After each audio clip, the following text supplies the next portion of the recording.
കുറച്ച് കാലങ്ങൾക്ക് മുൻപ് വരെ ഒരു വെബ്സൈറ്റ് ഉണ്ടാക്കണമെങ്കിൽ ഏറ്റവും ചുരുങ്ങിയത് ഒരു 1 വീക്കെങ്കിലും എടുക്കുമായിരുന്നു. എന്നാൽ ഇപ്പോൾ സ്ഥിതി അങ്ങനെയല്ല.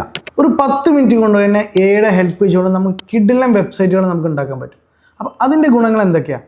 നമ്മൾ സാധാരണ രീതിയിൽ ഒരു വെബ്സൈറ്റ് ഉണ്ടാക്കണം എന്നുണ്ടെങ്കിൽ അതിന് ഡിസൈൻ ചെയ്യണം, എന്നിട്ട് അതിൻ്റെ കോഡിങ് ഓരോരോ ഭാഗങ്ങൾ ചെയ്യണം, HTML ചെയ്യണം, CSS ചെയ്യണം, എന്നിട്ട് അത് മൊബൈൽ ഫ്രണ്ട്ലിയാണോ നോക്കണം, ഓരോ സ്ക്രീനിൽ നോക്കണം.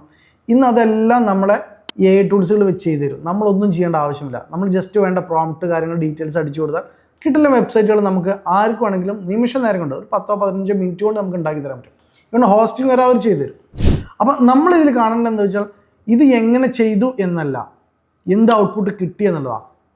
ഇപ്പോൾ നമ്മൾ ഈ കാലഘട്ടത്തിലും നിർഭാഗ്യവശാൽ നമ്മുടെ കോളേജുകൾ പഠിപ്പിക്കുന്നത് എന്താണെന്ന് വെച്ചാൽ നമ്മുടെ സിൻടാക്സുകൾ, ഈ കോഡിങ്ങിൻ്റെ സിൻടാക്സുകൾ കാണാതെ ഈ സ്റ്റുഡൻസിനെ കൊണ്ട് പഠിപ്പിക്കുക എന്നുള്ളൊരു രീതിയിലാണ് ഇപ്പോഴും കോളേജുകൾ പോകുന്നത്.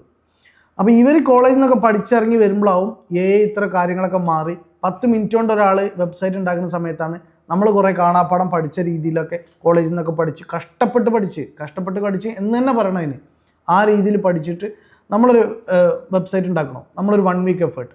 അപ്പുറത്ത് ഒരാൾ ചുളിവിൽ എന്ന് ഞാൻ പറയുന്നില്ല, വളരെ പെട്ടെന്ന് 10 മിനിറ്റ് കൊണ്ട് ഒരു വെബ്സൈറ്റ് ഉണ്ടാക്കി കഴിഞ്ഞാൽ കമ്പനി നോക്കുക ആരെയാണ്? കമ്പനി നോക്കുക സ്മാർട്ടായിട്ട് വർക്ക് ചെയ്യുന്ന, എത്രയും പെട്ടെന്ന് അവരുടെ പ്രോബ്ലം അല്ലെങ്കിൽ അവർക്ക് വേണ്ട അവരുടെ ക്ലയൻറ്റിൻ്റെ ഇഷ്യൂ, അവരുടെ റിക്വയർമെൻറ്റ് നടപ്പിലാക്കുന്ന ഒരാൾ.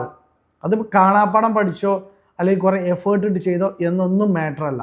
നമുക്ക് സിമ്പിളായിട്ട് ഏതൊരു കമ്പനി നോക്കുമ്പോൾ 10 മിനിറ്റ് കൊണ്ട് അവൻ വെബ്സൈറ്റ് ഉണ്ടാക്കുന്നു. ഇവന് 2 മണിക്കൂർ എടുക്കുന്നു, അല്ലെങ്കിൽ 2 ദിവസം എടുക്കുന്നു.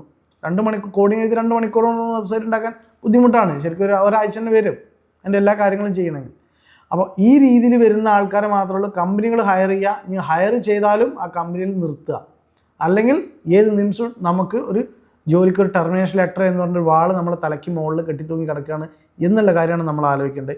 ഇല്ല എങ്കിൽ എന്നിട്ട് ലാസ്റ്റ് നമുക്ക് AI കുറ്റം പറഞ്ഞിട്ടല്ല, AI വന്നതുകൊണ്ടാണ് എന്നെ റീപ്ലേസ് ചെയ്ത് എന്നൊന്നും AI പറഞ്ഞിട്ട് ബ്ലെയിം ചെയ്തുകൊണ്ട് യാതൊരു കാര്യമില്ല.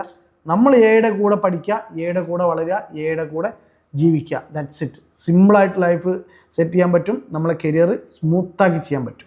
അതുകൊണ്ട് AI പേടിക്കാത്ത രീതിയിൽ നിൽക്കുക. AI എന്താണെന്ന് നോക്കുക. AI ജസ്റ്റ് ടൂൾസുകളാണെന്ന് മനസ്സിലാക്കുക. ഈ AI ടൂൾസുകളൊക്കെ നമ്മൾ പഠിച്ചെടുത്താൽ നമ്മളെ കോഡിങ്ങിൻ്റെ സ്പീഡ് 10 മടങ്ങാക്കാൻ പറ്റും. പിന്നെ എറേഴ്സ് വന്നു കഴിഞ്ഞാൽ ചില സമയങ്ങളിലൊക്കെ നമ്മൾ ഒരു ബഗ് ആയിട്ടിരുന്ന മണിക്കൂറുകൾ സ്പെൻഡ് ചെയ്യാറുണ്ടായിരുന്നു ആദ്യകാലങ്ങളിലൊക്കെ. അപ്പോൾ ഇപ്പോൾ AI വന്നുകൊണ്ട് അതൊന്നും പ്രശ്നലൈസ് അല്ല. എവിടെയാണോ പ്രശ്നം എന്നുള്ളത് വേഗം മനസ്സിലാക്കി ചെയ്യാൻ പറ്റും.